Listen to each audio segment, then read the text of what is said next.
एक जीवंत इतिहास जब अपने आप को साझा करना प्रारंभ करता है तो उन्हें रोकना दुखद भी है, कठिन भी है, लेकिन समय की सीमा को ध्यान में रखते हुए मैं आगे अपने जिनको सुनने के लिए हम सब उत्सुक हैं, सिर्फ एक छोटी सी जानकारी व्यक्त करना चाहती हूँ, बताना चाहती हूँ। कलकत्ता विश्वविद्यालय के हिंदी विभाग में आज अन्य भारतीय भाषाओं के साहित्य को एक कोर्स के अंतर्गत पढ़ाया जा रहा है। ऐसा रवि प्रभा जी जानना चाह रही थी या इच्छा व्यक्त कर रही थी। और एक और मुझे खुशी है ये बताते हुए कि कलकत्ता में हम सब इस कार्यक्रम का आयोजन कर रहे हैं और भारत का क्यों कहूँ, दुनिया का हिंदी का पहला MA और हिंदी का पहला PhD करने वाला व्यक्ति कलकत्ता विश्वविद्यालय से ही निकला है। ये गौरव कलकत्ता विश्वविद्यालय को है। डॉक्टर नलिनी मोहन सान्याल ने कलकत्ता विश्वविद्यालय से हिंदी में पहली PhD की थी। और अब मैं आज के इस कार्यक्रम के मुख्य अतिथि हिंदी निदेशालय के निदेशक प्रोफेसर अवनीश कुमार जी को आमंत्रित कर रही हूँ, क्योंकि हिंदी को भारत में पहुंचाने ले जाने में अनुवाद की और मंत्रालय की बड़ी भूमिका है। आदरणीय प्रोफेसर अवनीश कुमार जी।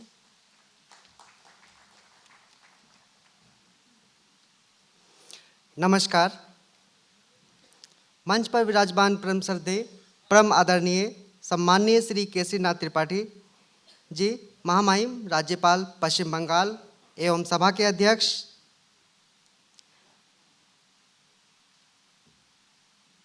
संस्था के अध्यक्ष डॉक्टर विट्ठल मुथुरा जी,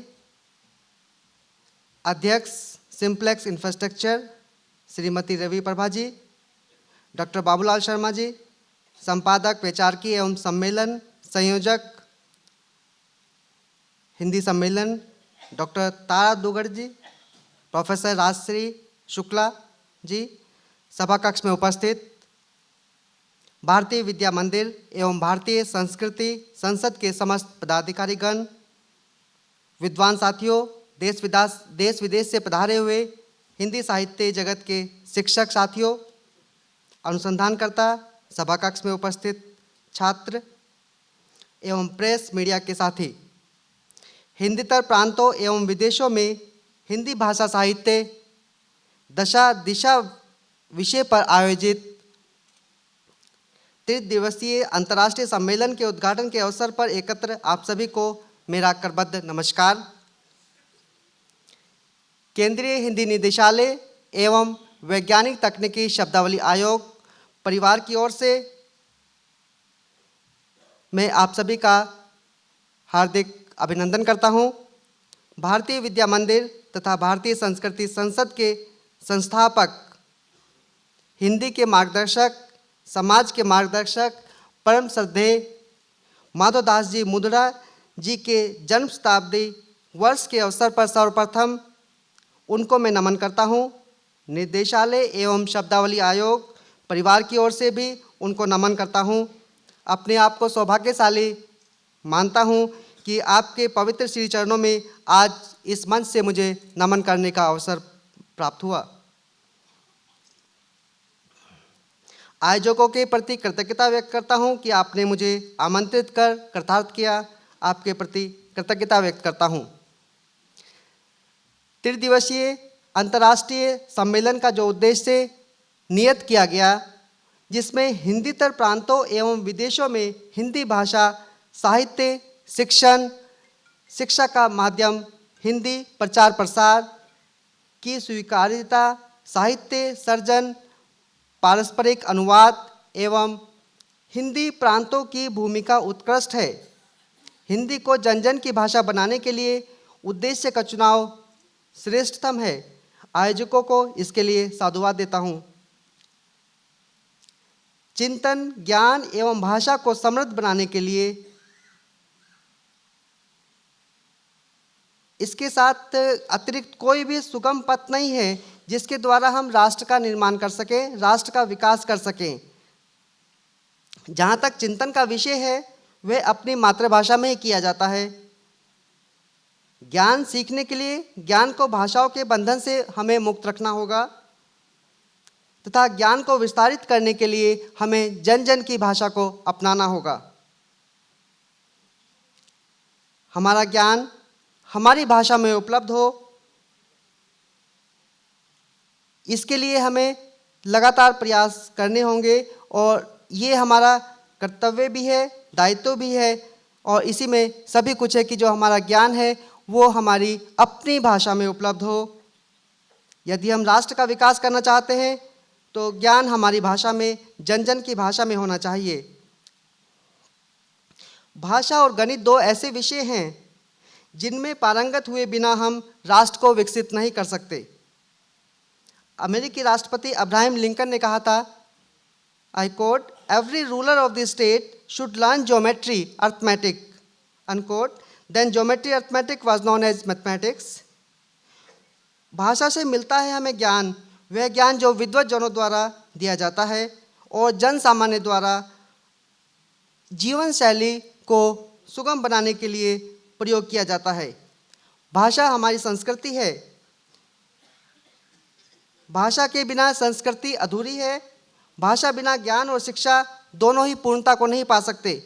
आज जब हम संपूर्ण भारतीय नहीं विश्व की बात करते हैं तो भाषा हमारी जीविका उपार्जन का साधन है, राष्ट्रीय एवं अंतर्राष्ट्रीय व्यवसाय का माध्यम है। व्यवसाय जीविका उपार्जन का मुख्य अंग है। जीविका उपार्जन जन जन का अधिकार है। यह राष्ट्र निर्माण की नींव है। हमें इसको सशक्त बनाना होगा। विकास चिंतन, आत्मविश्वास और व्यक्तित्व विकास हमारी मातृभाषा, सामान्य जन की भाषा से जुड़ा है। हमें अपनी मातृभाषा में पारंगत होने के बाद ज्ञान प्राप्ति के लिए अन्य भाषाओं, चाहे भारतीय हो अथवा विदेशी भाषाएं, अपनानी होंगी। ज्ञान को अपने राष्ट्र के प्रत्येक नागरिक तक पहुंचाने के लिए,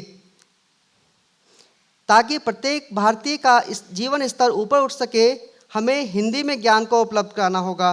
जब तक ज्ञान हिंदी में उपलब्ध नहीं होगा, जन जन तक नहीं पहुंचेगा, तो जन सामान्य के जीवन स्तर में तीव्र गति से सुधार नहीं होगा। अंतर्राष्ट्रीय स्तर की मल्टीनेशनल कंपनीज जो भारत में व्यवसाय कर रही हैं, हिंदी को ही नहीं अन्य भारतीय भाषाओं को भी अपना रही हैं। इसके लिए उन्हें कोई संकोच नहीं है। निसंकोच होकर वो हिंदी को और भारतीय भाषाओं को अपनाती हैं, क्योंकि कंपनी अपने उत्पाद को जन सामान्य तक पहुंचाना चाहती है। ठीक उसी प्रकार प्रत्येक भारतीय नागरिक को ज्ञानवान बनाने के लिए हमें ज्ञान की भाषा हिंदी बनानी होगी। हमारी संसद की भाषा, न्याय की भाषा, चिकित्सा विज्ञान की भाषा, डॉक्टर की भाषा, इंजीनियर की भाषा आदि आदि हिंदी होनी चाहिए। यदि हिंदी में ज्ञान अधूरा है तो निश्चित रूप से ही हमारा विकास भी अधूरा है। सबका साथ सबका विकास को तीव्र गति देने के लिए हिंदी के साथ साथ समस्त भारतीय भाषाओं में ज्ञान और सूचनाएं उपलब्ध कराना हमारा परम दायित्व है। यदि ऐसा होता है तो भारत को विश्व शक्ति बनने के मार्ग में तीव्रता से अग्रसर होने के लिए कोई नहीं रोक सकता।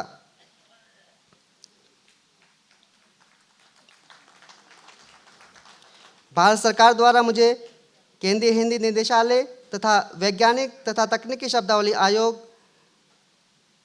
के नेतृत्व का दायित्व सौंपा गया है। शब्दावली आयोग जिसकी स्थापना 1961 में की गई थी तथा निदेशालय जिसकी स्थापना 1960 में की गई थी। निदेशालय का दायित्व हिंदी वर्तनी के मानकीकरण से लेकर हिंदी कोश, हिंदी भारतीय भाषा कोश तथा हिंदी विदेशी भाषा कोश का निर्माण करने का है। हिंदी का प्रचार प्रसार, स्वैच्छिक हिंदी सेवी संस्थाओं के माध्यम से हिंदी का प्रचार प्रसार और हिंदी शिक्षण, हिंदी साहित्य उपलब्ध कराना इसका मुख्य कार्य है। इसी के साथ साथ शब्दावली आयोग वैज्ञानिक तथा तकनीकी के समस्त विषयों में हिंदी के साथ साथ 8वीं अनुसूची में आने वाली सभी 22 भारतीय भाषाओं के लिए मानक शब्दावली का निर्माण करता है। हिंदी तथा भारतीय भाषाओं में ग्रंथ अकादमियों के सहयोग से विश्वविद्यालय स्तरीय पुस्तकों का प्रकाशन भी करवाता है।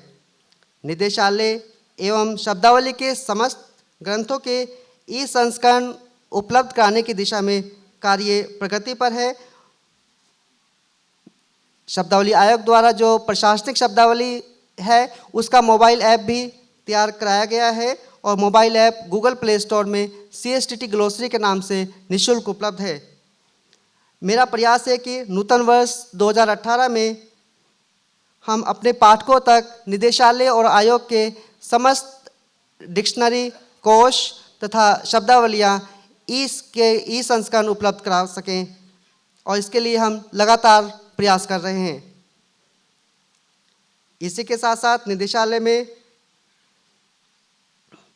की जो कोश है और जो भाषा पत्रिका है उनके भी ई संस्करण उपलब्ध कराने की दिशा में कार्य किया जा रहा है।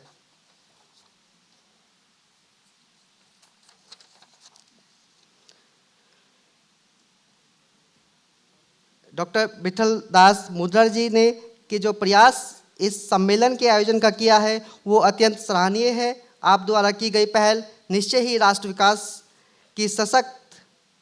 विकास में सशक्त नींव रखी जा रही है। इस नींव पर बड़ी इमारत बनने का कार्य शुरू हो चुका है। आपको मेरी ओर से हार्दिक शुभकामनाएं। निदेशालय का सहयोग हमेशा आपके साथ रहेगा, इसके लिए मैं आपको आश्वस्त करना चाहता हूं। अंत में मैं पुनः नववर्ष की हार्दिक शुभकामनाओं एवं मंगल कामनाओं के साथ त्रिदिवसीय अंतर्राष्ट्रीय सम्मेलन की सफलता की कामना करता हूं। यह सम्मेलन निश्चय ही हिंदी भाषा एवं साहित्य के लिए मील का पत्थर सिद्ध होगा। निश्चय ही हिंदी भाषा एवं साहित्य की दशा एवं दिशा मार्गदर्शक का कार्य करेगा। मुझे भी सम्मेलन से प्राप्त सुझावों एवं मार्गदर्शन की आवश्यकता पड़ेगी ताकि निदेशालय में अपने उत्तरदायित्व के निर्वहन में मैं इसका समावेश कर सकूं। इस कार्य के लिए निदेशालय से हमारे अधिकारी यहाँ पर पूरे समय उपस्थित रहेंगे। निदेशालय से सहायक निदेशक डॉक्टर अनीता डगोरे, श्री हुकमचंद मीना जी तथा डॉक्टर अनुपम माथुर आप सभी के मध्य उपस्थित हैं। आपकी सम्मेलन में सक्रिय भागीदारी रहेगी और जो सम्मेलन से सुझाव मार्गदर्शन आएंगे उसको हम निदेशालय की जो गतिविधियां हैं, योजनाएं हैं, उनमें समाहित करेंगे और हिंदी के प्रचार प्रसार के लिए और हिंदी के विकास के लिए, भाषा के विकास के लिए, साहित्य विकास के लिए और कोश निर्माण में जो निदेशालय की अन्य योजनाएं हैं उसमें इनका समावेश निश्चित रूप से किया जाएगा और इस दिशा में आगे प्रयास किए जाएंगे। पुनः सभी का हार्दिक अभिनंदन और आभार व्यक्त करता हूं। जय हिंद।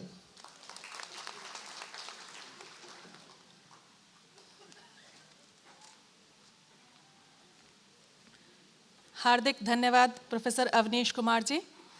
एक कुशल प्रशासक की सी दक्षता से इन्होंने बिल्कुल नियत समय पर अपनी सभी बातें कहीं और अपने वक्तव्य को समाप्त किया। अब हम लोग आज के इस कार्यक्रम के इस सत्र के अध्यक्षीय वक्तव्य के लिए जिनके प्रतीक्षा हम सब कर रहे थे प्रारंभ से ही, उन्हें आमंत्रित करूंगी। उनके विषय में उन्हें महामहिम कहना अब धीरे धीरे पश्चिम बंगाल के और विशेषकर कलकत्ता के हिंदी साहित्य और संस्कृति से जुड़े लोगों को कुछ अजीब लगने लगा है, क्योंकि हम उन्हें साहित्यकार, अभिभावक, कवि के रूप में अधिक देखने लगे हैं। एक छोटी सी घटना का उल्लेख करना चाहती हूँ। पिछले वर्ष एक कार्यक्रम में, कलकत्ता विश्वविद्यालय के एक कार्यक्रम में कवि के महामहिम उपस्थित थे और सुबह 11 बजे से लेकर के चलता रहा कार्यक्रम और करीब करीब 7, साढ़े 7 बजे तक निरंतर मंच पर बैठे रह गए। लोग अभिभूत थे कि क्या कोई महामहिम इस प्रकार का हो सकता है। तो उन्हें राज्यपाल क्यों कहा जाए? वो जब संस्कृति की नगरी इलाहाबाद विश्वविद्यालय की नगरी से आए हैं और कलकत्ता जैसी नगरी में आए हैं, अपने भीतर की इस भाव के साथ उन्हीं की कविता की 4 पंक्तियों से मैं उन्हें आमंत्रित करती हूँ। उनकी कविता की पंक्तियाँ हैं। मैं अपरिचित इस शहर को ढूंढता हूँ, स्वयं का प्रतिबिंब लेकर घूमता हूँ, ढूंढता हूँ शांति के प्यासे मनुज को, अग्रजों को प्यार जो दे उस अनुज को, स्वार्थ के कांटों भरे सब उपवनों में श्रद्धा समर्पण के सुमन को ढूंढता हूँ, मैं अपरिचित इस शहर को ढूंढता हूँ। मैं आग्रह करती हूँ अध्यक्षीय वक्तव्य के लिए डॉक्टर केशरीनाथ जी त्रिपाठी को।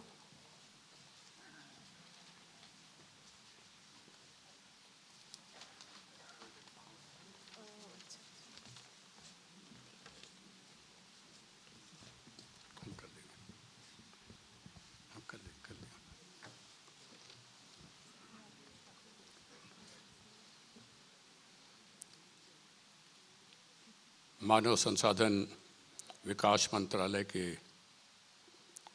हिंदी निदेशालय के निदेशक श्री अवनीश कुमार जी, हमारे साथ मंच पर आसीन श्रीमती रवि प्रभा बर्मन जी, संस्था के अध्यक्ष डॉक्टर विठलदास मुंदला जी, इस सम्मेलन के संयोजक डॉक्टर बाबूलाल शर्मा जी, डॉक्टर तारा दुगड़ जी, और बहुत ही कुशलतापूर्वक संचालन कर रही हैं डॉक्टर राजश्री शुक्ला जी। और इस सम्मेलन में दूर दूर स्थानों से आए हुए सभी देवियों, सज्जनों, पत्रकार, छायाकार मित्रों, पश्चिम बंगाल के राज्यपाल होने के नाते मैं आप सबका यहाँ स्वागत करता हूँ।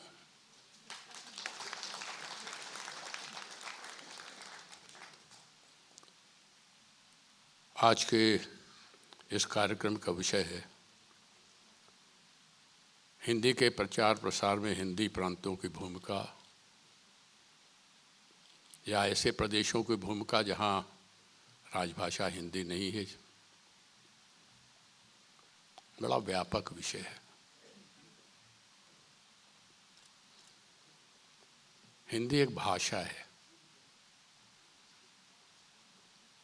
भाषा क्या होती है?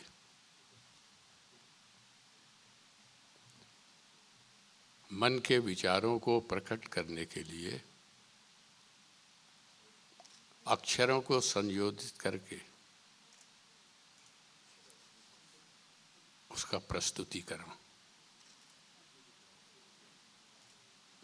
विचार पहले आते हैं, अभिव्यक्ति बाद में होती है।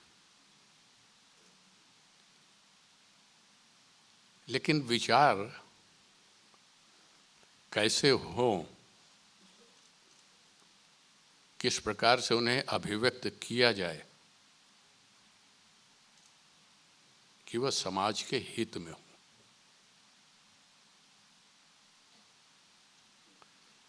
साहित्य का निर्माण या सृजन इसी भावना से होता है। उपन्यास भी साहित्य है, कहानी कविता भी साहित्य है, आलोचना समालोचना भी साहित्य है, निबंध भी साहित्य है। साहित्य की इन सभी विधाओं में भाषा का और शब्दों का बहुत बड़ा महत्व है।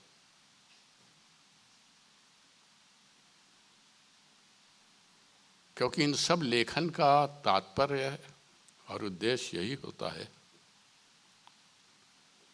कि हम पाठकों तक अपने विचारों को पहुंचाएं।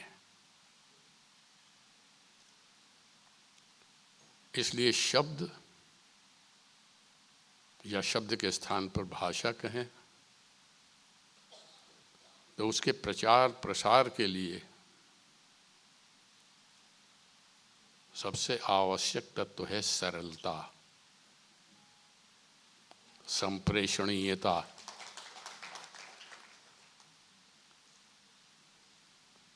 शब्द बहुत जटिल हुए, क्लिष्ट हुए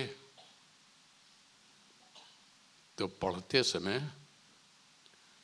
भले ही एक पल के सैकड़ों हजारों हिस्से ही सही, थोड़ा चिंतन की प्रक्रिया, समझने की प्रक्रिया रुक जाती है। इस शब्द का अर्थ क्या है? तो ग्राह्यता का जो प्रवाह होता है, वो प्रवाह अवरुद्ध हो जाता है।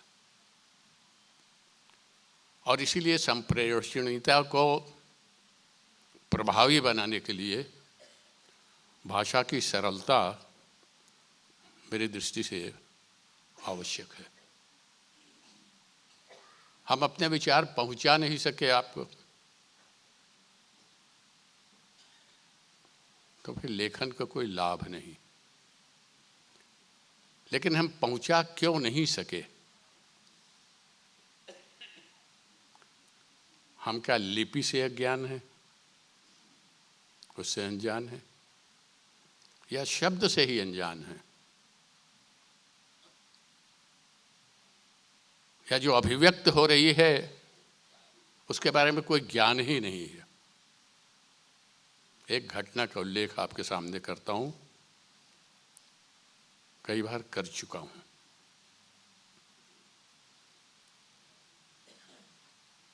हम हिंदी का प्रचार प्रसार विदेश में करने की सोच रहे हैं, कर रहे हैं। कितना हुआ कितना नहीं हुआ इसके बारे में शायद मैं आगे भी कुछ कह सकूं। लेकिन मैं और मेरे मित्र फ्रांस में पेरिस के हवाई अड्डे पर उतरे। बाहर निकलने के पहले जो आपके साथ सामान होता है उसका परीक्षण होता है। मेरा सामान चला गया, मेरे मित्र का सामान रोक लिया गया।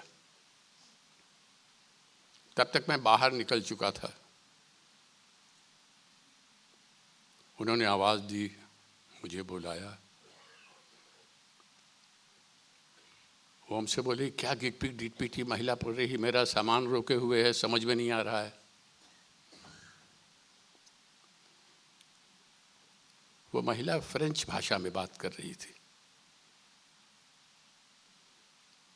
और हमारे मित्र अंग्रेजी भाषा में भी थोड़े कमज़ोर थे, तो समझ नहीं पाए। तो मैंने उस महिला के पास से कहा, अंग्रेजी में कहा कि हमारे पास ये जो पासपोर्ट है, डिप्लोमेटिक पासपोर्ट है, वो आपको रोकना नहीं चाहिए। उसने फ्रेंच भाषा में जवाब दिया। मैं भी कुछ नहीं समझ सका। एकाएक मेरे ध्यान में बात आई कि फ्रांस में फ्रांसीसी भाषा में लोग बोलना अपना सम्मान समझते हैं।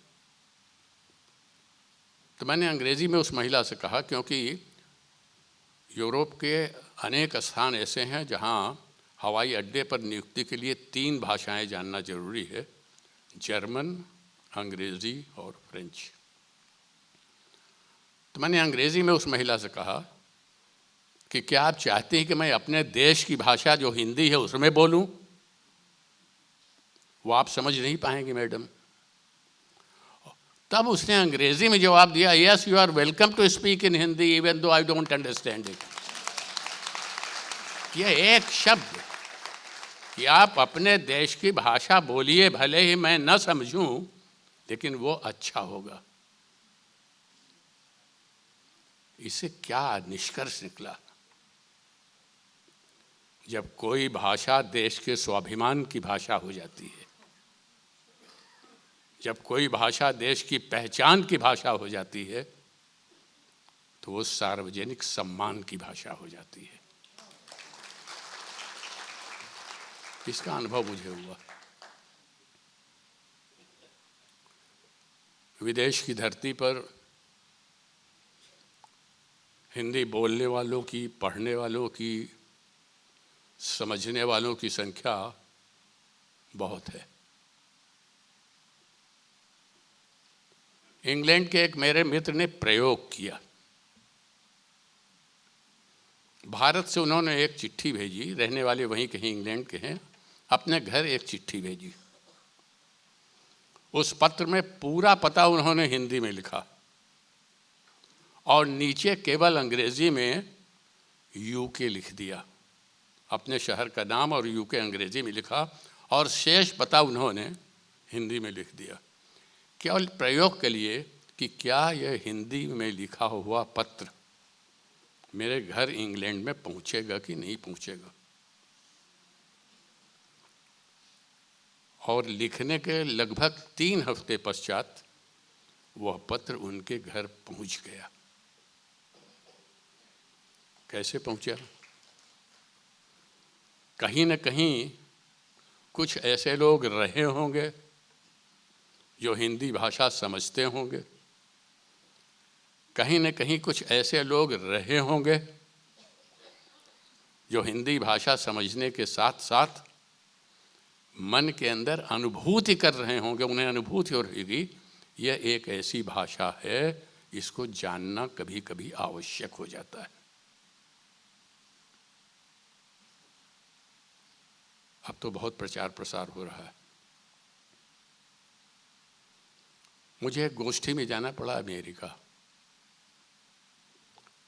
और उसका विषय था कि हम भारतवासी अपनी तीसरी पीढ़ी को क्या भाषा के माध्यम से भारतवर्ष से जोड़े रख सकते हैं अथवा नहीं। ये संकट हो रहा है। जो लोग 3 पीढ़ी पहले प्रवास कर गए, भारत के बाहर चले गए, आज तीसरी पीढ़ी जो बच्चे हैं वो समझते नहीं भारत क्या है, कैसे है, कौन सी भाषाएं हैं, क्या है, नहीं समझते। अभी उनका निधन हो गया कुछ माह पहले, श्री गुलाब खंडेलवाल जी का। उस गोष्ठी के संयोजक थे। गोष्ठी के बाद जब बैठे हम सब उनके घर, तो इसी विषय पर चर्चा हुई। बोले ये जो नौजवान बच्चे हैं 12 साल, 15 साल, 14 साल के, 16 साल के, ये जानते नहीं भारत क्या है, इन्हें पता नहीं हमारी संस्कृति क्या है, उस संस्कृति की श्रेष्ठता का भाव इनके अंदर नहीं है, इनके अंदर जानने की उत्सुकता नहीं हो रही। यह हमारी चिंता के विषय है, ऐसा उन्होंने कहा। इसलिए मैं समझता हूँ कि भाषा को अपने देश की संस्कृति से, अपने क्षेत्र की संस्कृति से संबद्ध होना भी अति आवश्यक है। क्षेत्रीय विचार, क्षेत्रीय संस्कृति, क्षेत्रीय लेखन, इन सब का प्रयोग जब ज़्यादा होगा तो स्वाभाविक रूप से उसके पाठक भी बढ़ेंगे, लेकिन उसके लिए एक दूसरी चीज़ की आवश्यकता है, वह है अनुवाद। हमारा इतना बड़ा देश है, विभिन्न भाषाएं हैं, लेकिन जब तक हम एक दूसरे के साहित्य को पढ़ेंगे, नहीं समझेंगे, तो फिर हम कैसे उसके सांस्कृतिक मूल्यों की अवधारणा करेंगे, हम कैसे उनके साहित्य का मूल्यांकन करेंगे, और साहित्य के माध्यम से जो विचार हैं उन विचारों को हम ग्रहण कैसे करेंगे। साहित्यिक जो एक विकास की धारा है हम उससे जुड़ेंगे कैसे, उसके व्यापक स्वरूप को हम पहचानेंगे कैसे। इसलिए जब भाषा के प्रचार और प्रसार की बात हो किसी भी भाषा की, तो अनुवाद एक आवश्यक विधा मुझे दिखाई पड़ती है। एक और उदाहरण आपके सामने प्रस्तुत करूंगा। राजनीति से हटकर आज से 2, 3, 4 दशक पहले की बात, 4 दशक, रूस का साहित्य इस देश के अंदर प्रचुर मात्रा में भेजा गया। रूसी भाषा को पढ़ने वाले, रूसी साहित्य को पढ़ने वाले लोगों की संख्या भी थी। लेकिन आप देखें हमारे देश के प्रमुख पत्र पत्रिकाओं में रूसी भाषा के साहित्य का अनुवाद, कविताओं का, कहानियों का कितनी तेजी से हुआ। सारे पहलू को छोड़ दें तो हमें मालूम हुआ कि रूस के साहित्य में क्या है, उनकी कविताएं किस मनोभाव को प्रकट करती हैं, उनकी कहानियां रूस के सामाजिक जीवन का चित्रण किस प्रकार से करती हैं। तो अनुवाद का यह लाभ हुआ कि हम एक दूसरे से परिचित हुए,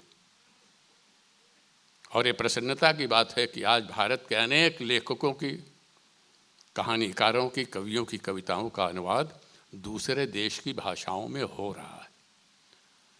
किसी भी भाषा के प्रचार प्रसार में अनुवाद इसीलिए बहुत महत्वपूर्ण विधा मानी जाती है। लेकिन साहित्य और लेखन, मेरी दृष्टि से दोनों में अंतर है। बहुत सा लेखन निरर्थक होता है, वो लेखन मात्र रह जाता है और साहित्य की संज्ञा नहीं पा सकता। इसमें हमें अंतर करने की जरूरत है। समय पर लेखन जो साहित्य की श्रेणी में नहीं आता वो भी आवश्यक हो जाता है, और जो आता है वो तो होता ही है। इसलिए मैं समझता हूँ कि लेखन अगर है ऐसे विषयों पर जो भले ही साहित्य की श्रेणी में संज्ञा में ना आए, लेकिन हमारे व्यवहारिक जीवन से जुड़ा हो, तो वह भी भाषा के प्रचार प्रसार का एक माध्यम होता है। इसलिए कि भाषा के व्यवहारिक दृष्टिकोण को हमको पहचानना पड़ेगा। हम अगर भाषा दिन प्रतिदिन के जीवन में प्रयोग नहीं करते तो आज बहुत सी भाषाएं ऐसी हैं जो लुप्त होती जा रही हैं। इसलिए हिंदी भाषा का प्रचार प्रसार करना है तो दैनंदिन जीवन में उसके प्रयोग की निरंतरता बनाए रखना आवश्यक है। और जब ये निरंतर बनी रहेगी निरंतरता, तो उसके साथ भाषा के साहित्य का, भाषा में लेखन में भी वृद्धि हमको दिखाई पड़ेगी। मैं समझता हूँ कि व्यवहारिक जीवन की भाषा किसी भी भाषा के प्रचार प्रसार में ज़्यादा सहायक होती है, बजाय इसके कि हम बहुत उच्च स्तरीय क्लिष्ट शब्दों का प्रयोग करते हुए कहानी, उपन्यास या लेखन की ओर दृष्टि डालें। तो हम दिन प्रतिदिन भाषा से अपनी पहचान बनाते हैं। मेरी आंखें तरस गईं जब मैं न्यू जर्सी में घूम रहा था, अमेरिका में, बाजार में गुजराती लोगों की दुकान मिली। गुजराती भाषा में तो दुकान का नाम लिखा है, अच्छी बात है। अमेरिका में गुजराती भाषा का प्रचार प्रसार अपने दुकान के साइन बोर्ड पर उन्होंने नाम पट्टिका पे लगा दिया। लेकिन हिंदी भाषा में मुझे एक भी दुकान का नाम पट्ट नहीं मिला। बहुत बारीकी से देखते देखते एक बांग्लादेशी होटल का नाम लिखा हुआ था हिंदी में, देवनागरी लिपि में, वो दिखाई पड़ा। क्यों? मैंने जब शाम को अपने भारतवासियों के बीच में कुछ कहने का अवसर मिला तो मैंने कहा इतनी बड़ी संख्या में अमेरिका में भारत के लोग रहते हैं, प्रवासी भारतीय रहते हैं, कुछ तो करो हिंदी के लिए, अपने प्रदेश की भाषा करो, गुजरात के। मुझे गर्व हुआ गुजराती भाषा में लिखे हुए दुकानों के नाम पढ़ो। मैंने कहा हिंदी जानने वाले लिखो, और कुछ न करो, अपने मकान पर अपनी नाम पट्टिका ही हिंदी भाषा में लिख लो। मैं यहाँ भी लोगों से कहूँगा, बहुत से हमारे ऐसे मित्र यहाँ बैठे होंगे, साथी हमारे यहाँ बैठे होंगे, जिनके घरों में नाम पट्टिका अभी भी अंग्रेजी में लिखी होगी। अपनी भाषा में लिखो, साथ में हिंदी में लिखो, दोनों भाषाएं पढ़ेंगी। हिंदी वाला सोचेगा ये बंगाली भाषा का शब्द कैसा है, मलयाली का शब्द कैसा है, कन्नड़ का शब्द ये कैसा है, तो हिंदी भाषा वो समझेगा तो समझ जाएगा कि कन्नड़, मलयाली, बंगाली ये शब्द उस भाषा के हैं, इस तरह से लिखे जाते हैं। मन के अंदर उत्सुकता जागृत होगी और यह उत्सुकता ही भाषा का विकास करेगी, दोनों भाषाओं का विकास करेगी। हमको इस दृष्टि से भी कुछ देखने की आवश्यकता महसूस हो रही है। हिंदी भाषा का भविष्य उज्जवल है, मैं उसके बारे में निराश नहीं हूँ। इसलिए निराश नहीं हूँ कि जब कंप्यूटर चला, एक बात प्रचारित हो गई अपने आप, स्वतः कहाँ से चली पता नहीं, अरे ये तो कंप्यूटर अंग्रेजी भाषा के अलावा कोई दूसरा शब्द लेगा नहीं।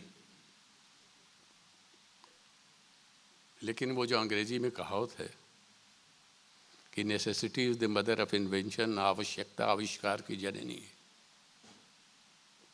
जब हिंदी भाषी लोगों को आवश्यकता हुई कि मुझे कंप्यूटर चाहिए अपनी भाषा का,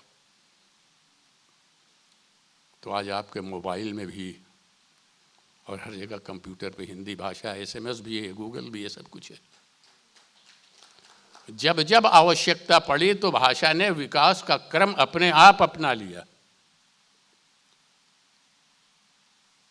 आज से 40 वर्ष पहले किसी ने अभियंत्रिकी नाम सुना था?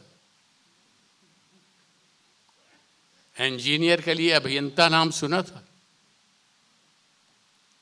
लेकिन जब हृदय के अंदर इच्छा हुई कि हमें इसका हिंदी में शब्द चाहिए, तो हमारे शब्दकोश में अभियंता नाम जुड़ गया, अभियंत्रिकी नाम जुड़ गया। अगर हृदय के अंदर संकल्प है, मन में संकल्प है कि भाषा का हमें संवर्धन करना है, तो मार्ग तो अपने आप प्रशस्त हो जाता है। आज से ज़्यादा नहीं, 20 साल पहले जो चिकित्सक दवा लिखता था, अंग्रेजी में लिखता था, और जिन डिब्बों में दवा आती थी उसमें दवा का नाम अंग्रेजी ही में लिखा रहता था। लेकिन आज प्रदेशों के अनुसार प्रादेशिक भाषा में दवा का नाम लिखा जाने लगा, डिब्बों पर हिंदी में भी लिखा जाने लगा, इसलिए कि ग्राहक की पसंद निर्माता समझने लगा। पसंद अर्थात व्यापार, निर्माता व्यापार। तो व्यापार की भाषा जब हिंदी बन जाएगी प्रभावी रूप से, तो हिंदी का प्रचार तो होगा। अभी अवनीश जी ने जैसे कहा, जीविकोपार्जन की भाषा, रोजी रोटी की भाषा हिंदी। मैं एक गोष्ठी में ऐसे बोल रहा था, मैंने कहा एक उपाय है हिंदी को प्रसारित करने का। आप इंडोलॉजी को, भारतीय शास्त्र को IAS की परीक्षाओं में अनिवार्य कर दीजिए, तो सारा साहित्य संस्कृति में है, हमारे भारतीय संस्कृति का। पाली में है, पाली भाषा वैसे हम न जाने, लुप्त हो रही है धीरे धीरे, लेकिन फिर लोग पढ़ेंगे, तलाश करेंगे कहाँ है हिंदी भाषा में इंडोलॉजी का, भारतीय शास्त्र का कहाँ है। बहुत कठिन पुस्तक है। डॉक्टर काणे का धर्मशास्त्र ले लीजिए, 5 खंडों में है, अंग्रेजी में था लेकिन हिंदी में अनुवाद हुआ, अच्छे शब्द हैं, उसकी ग्लॉसरी है, उसकी भूमिका है, उसके अंदर जो शब्दावली दी है, धीरे धीरे सब लोग उसके प्रचलन से अवगत हो गए और शब्द प्रचलित हो गए। हिंदी भाषा की यही विशेषता है, शब्द निर्माण की क्षमता। जब जब आवश्यकता पड़ी तो हिंदी भाषा ने नए नए शब्दों का निर्माण किया, समाज में उसकी ग्राह्यता हुई और शब्दकोश में वो शब्द स्थान पा गए। भाषा के अंदर निर्माण क्षमता और भाषा के अंदर ग्राह्यता, हम दूसरी भाषा के शब्दों को किस प्रकार से अपना सकते हैं, हिंदी में वह क्षमता भी है। हम जाते हैं किसी दुकान में चाय पीने, 1 कप चाय दो भाई, 1 कप शब्द प्रचलित हो गया। अब वो केवल अंग्रेजी भाषा तक सीमित नहीं रहा। 1 गिलास पानी दो भाई, अब गिलास जो है वो गिलास हिंदी ने ले लिया, हिंदी शब्द को। अनेक ऐसे शब्द हैं दूसरी भाषा के, ये केवल अंग्रेजी भाषा की बात नहीं है, मराठी में, गुजराती में, कन्नड़ में, तमिल में अनेक शब्द ऐसे हैं जो हिंदी भाषा में आपको मिलेंगे, और हमारे अनेक शब्द हैं जो इन भाषाओं में भी प्रयोग होते हुए आपको दिखाई पड़ेंगे। तो जो प्रयोगात्मक पहलू है भाषा का, हमें इस पर बल देने की आवश्यकता दिखाई पड़ती है। तो हिंदी भाषा के अंदर ये जो ग्राह्यता की शक्ति है, इस शक्ति का पूरा उपयोग करेंगे तो इसका परिणाम क्या होगा? इसका परिणाम ये होगा कि हमारे शब्द भी दूसरे भाषाओं के शब्दकोश में स्थान पाएंगे। अभी मैंने कुछ दिन पहले पढ़ा था, मेरे ख्याल से 1-2 महीने पहले किसी समाचार पत्र में पढ़ा था कि ऑक्सफोर्ड डिक्शनरी, उसमें भारत के कई शब्द लिए गए, और अगर आप लंदन की सड़कों को घूमेंगे कहीं तो आपको कढ़ाई पनीर लिखा हुआ मिल जाएगा। अनेक शब्द ऐसे हैं बाल्टी, बाल्टी शब्द प्रयोग में आने लगा। और तो और ऑस्ट्रेलिया में एक सम्मेलन में गया तो बेहरा सामने आ गया। यू आर फ्रॉम इंडिया, आप भारत के? हम कहा हाँ। बोले विल यू टेक समोसा? पहले हम समझे, उनका व्हाट, उसका समोसा और थोड़ी देर में अपना समोसा अब ऑस्ट्रेलिया और न्यूजीलैंड में मिल रहा है। समोसा शब्द, मेरा खाली कहने का अर्थ यह कि समोसा शब्द प्रचलित हो गया। क्यों प्रचलित हो गया? हम व्यवहार में इस शब्द का प्रयोग करने लगे। हमने मांग की कि हमें समोसा चाहिए और समोसा शब्द अब अंग्रेजी भाषा ने ले लिया। अनेक ऐसे शब्द हैं। तो व्यवहारिक जीवन में भाषा का प्रयोग और भाषा के अंदर ग्राह्यता की शक्ति, क्षमता, यह उसके प्रचार प्रसार के लिए बहुत आवश्यक हो जाती है। और बस मुझे बहुत नहीं कहना, लेकिन हमारे संविधान ने प्रावधान किया, हमारी राजभाषा हिंदी कर दी, लेकिन उसके साथ जो दूसरा प्रावधान और दिया है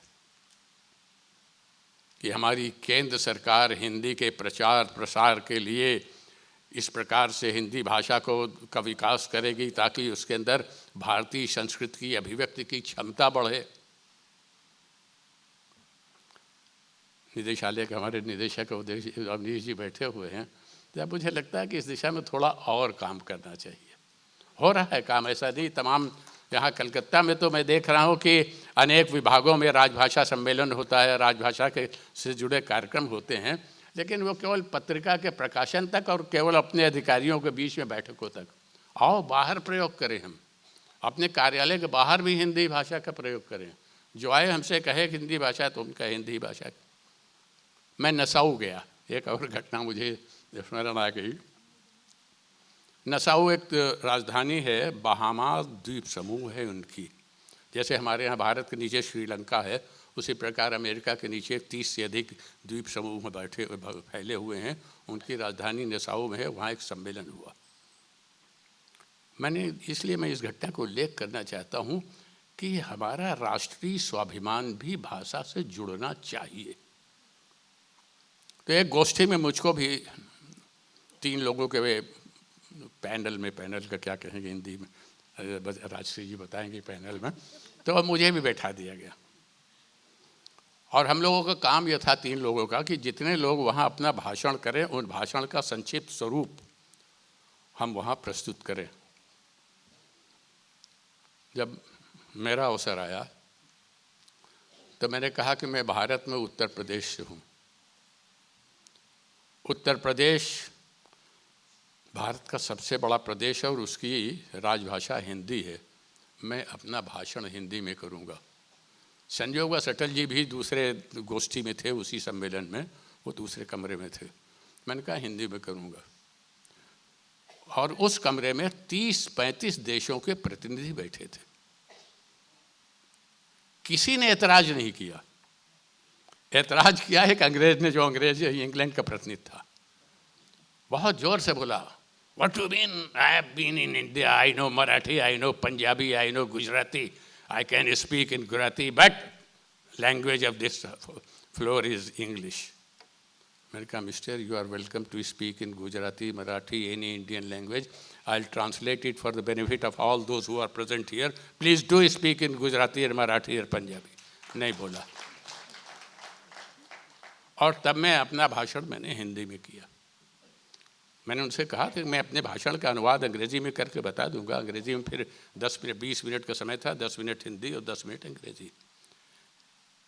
क्यों मेरे अंदर ये भावना आई? क्या हमारी भाषा हीनता से ग्रस्त है? क्या हमारे अंदर इतना स्वाभिमान नहीं कि हम विदेश में भी अपनी भाषा में बोल सकें? क्या हमारी भाषा इतनी कमज़ोर है कि हम अपने भावों को सशक्त रूप से उसके माध्यम से प्रकट नहीं कर सके? ऐसा नहीं है।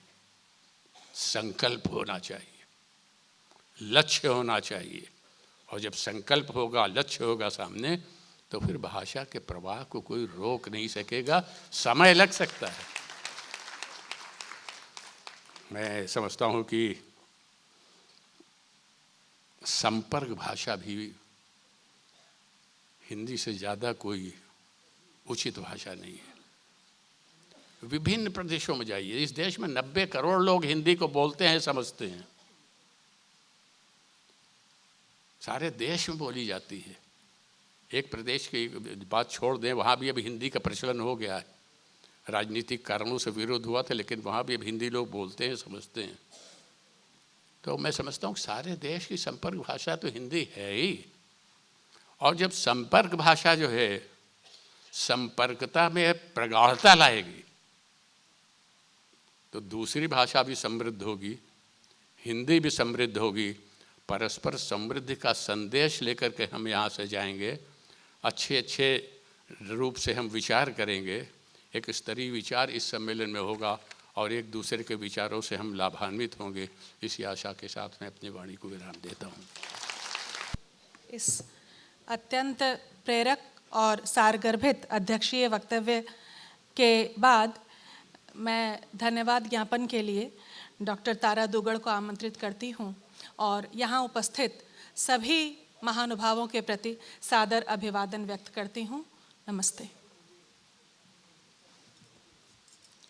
सम्मानित मंच, सभागृह में बैठे सुधीवृंद, मैं महामहिम की इस बात से ये कहना चाहूँगी कि उन्होंने जिस बात की चर्चा की कि हम समृद्ध भारत की कल्पना करें और हिंदी के प्रति वो इतने आशान्वित हैं। आप सब अपने व्यस्ततम जीवन कार्यक्रमों से समय निकाल कर यहाँ आए और हिंदी को इतना महत्व दिया। भाषाई प्रदूषण के इस दौर में त्रिदिवसीय अंतर्राष्ट्रीय सम्मेलन का आयोजन अपने आप में कितना सुखकर और आनंददायी है, ये आज यहाँ जो आए हैं वही समझ सकते हैं। मैं पूरे धन्यवाद को और पूरी बात को 4 पंक्तियों के माध्यम से आपके समक्ष रखना चाहती हूँ कि हम सचमुच यदि आशान्वित हों तो ऐसी कोई बात नहीं कि हम कुछ नहीं कर सकते। अशोक रावत जी की पंक्तियाँ हैं, ऊबड़ खाबड़ रास्ते हैं समतल हो सकते हैं, कोशिश की जाए तो मसले हल हो सकते हैं, सपनों के सच होने की तारीख नहीं होती, आज नहीं सच होने पाए कल हो सकते हैं। इन्हीं शुभ भावनाओं के साथ आपको आगे वाले सत्र के लिए फिर अभिवादन।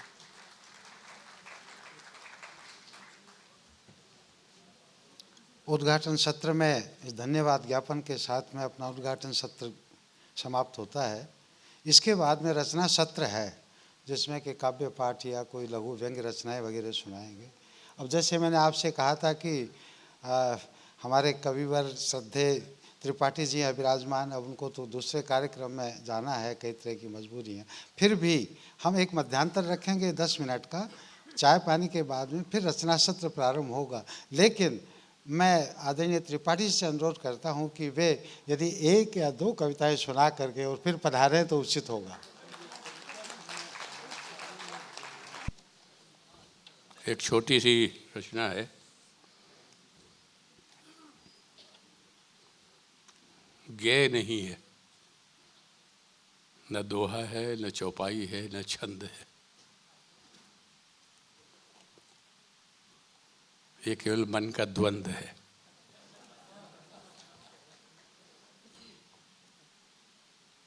क्योंकि हम सब देखते हैं कि हम सबके जीवन में कहीं न कहीं दम्भ है। तो मेरा दंभ कहावतों से ज़्यादा पुराना है। मेरा दंभ कहावतों से ज़्यादा पुराना है। इस पर चोट का टनाका बड़बोला है, बहुत गूंजता है, और जब फैल जाता है तो मैं मान जाता हूं कि मैं जीत गया।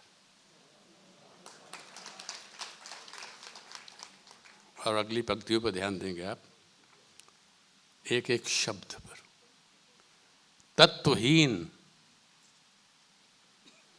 तत्वहीन पीतल का मुलम्मा चढ़ा, घुन खाई लकड़ी का यह मुगदर, इसे मैं छोटों पर भांजता हूँ और बड़ों को दिखाता हूँ। तत्वहीन पीतल का मुलम्मा चढ़ा, घुन खाई लकड़ी का यह मुकद्दर, मैं इसे छोटों पर भांजता हूँ और बड़ों को दिखाता हूँ। इसे तोड़ने के लिए नहीं चाहिए कोई वज्र, इसे तोड़ने के लिए नहीं चाहिए कोई वज्र, चाहिए बस एक छोटा सा क्षण, चाहिए बस एक छोटा सा भावुक क्षण, एक टूटा सा दर्पण, जिसमें मैं अपने मैं को छोड़कर झांक सकूं, जिसमें मैं अपने मैं को छोड़कर झांक सकूं और जान सकूं कि दंभ दंभ ही है, चकनाचूर होना इसकी नियति है। कि दंभ दंभ ही है, चकनाचूर होना इसकी नियति है।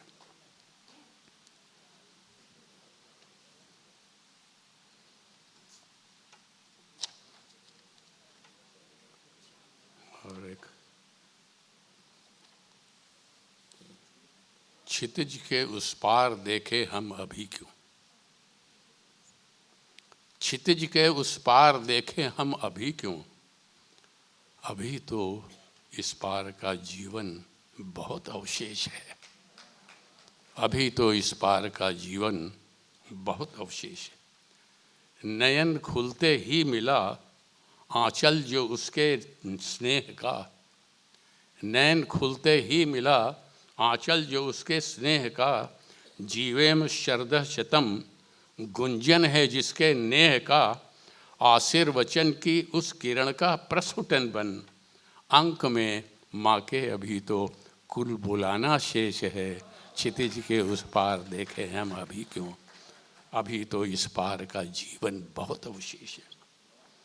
दिव्य रूपा यह धरा यह सृष्टि अंबर, दिव्य रूपा यह धरा यह सृष्टि अंबर, पुष्प पल्लव तरु शिला निर्झर सरोवर, कूल पर सरिता के कुंजन वीथियों में, प्रीति के गीतों का मेरा गुनगुनाना शेष है, तो क्षितिज के उस पार अभी हम देखें क्यों।